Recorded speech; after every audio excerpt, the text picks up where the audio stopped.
Meski dijamin Prabowo, penyidikan proyek WOS tetap jalan, temukan markup harga. Komisi Pemberantasan Korupsi, KPK, memberikan penjelasan rinci mengenai penyelidikan yang sedang bergulir terkait proyek kereta cepat WOS relasi Jakarta-Bandung. PLT Deputi Penindakan dan Eksekusi KPK, Asep Guntur Rahayu, menegaskan bahwa fokus penyelidikan bukan pada operasional proyek, melainkan pada dugaan tindak pidana korupsi dalam proses pembebasan lahannya. Yang kami ketahui, ini sedikit mungkin, karena ini masih penyelidikan. Materinya itu terkait dengan lahan sebetulnya, jadi bukan masalah prosesnya, terkait dengan pembebasan lahan, kata Asep Guntur di Gedung Merah Putih KPK, Jakarta, Senin, 10 November 2025. Asep menegaskan bahwa operasional kereta cepat dapat terus berjalan.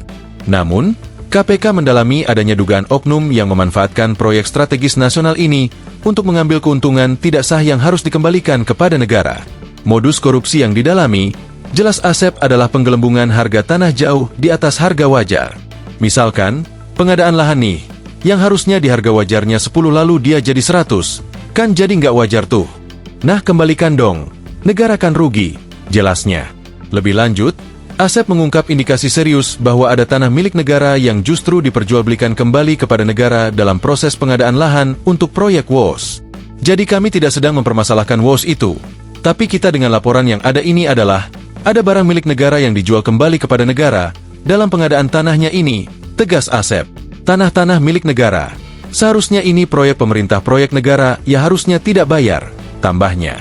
KPK saat ini masih mendalami lokasi spesifik dari dugaan praktik korupsi lahan ini, apakah di kawasan Halim, Tegal luar Bandung, atau di sepanjang rute.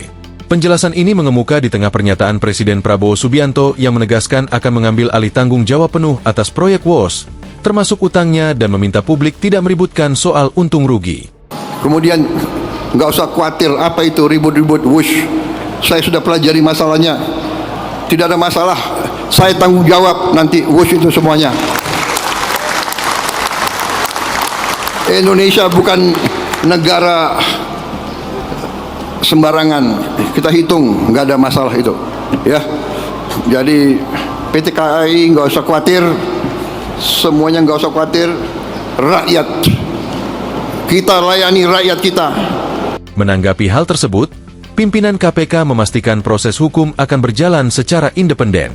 Juru bicara KPK Budi Prasetyo, Kamis, 6 November 2025, menyatakan bahwa pernyataan Presiden Prabowo tidak akan mempengaruhi proses hukum yang berjalan dan menepis anggapan adanya intervensi. KPK fokus di proses hukumnya terkait dengan pengadaannya, kita fokusnya di situ, kata Budi. Senada, Wakil Ketua KPK Johanis Tanak, Kamis, 6 November 2025, menjelaskan bahwa penyelidikan bertujuan mencari ada atau tidaknya perbuatan melawan hukum.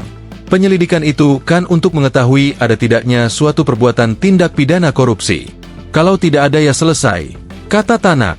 Download Tribun X sekarang, menghadirkan lokal menjadi Indonesia.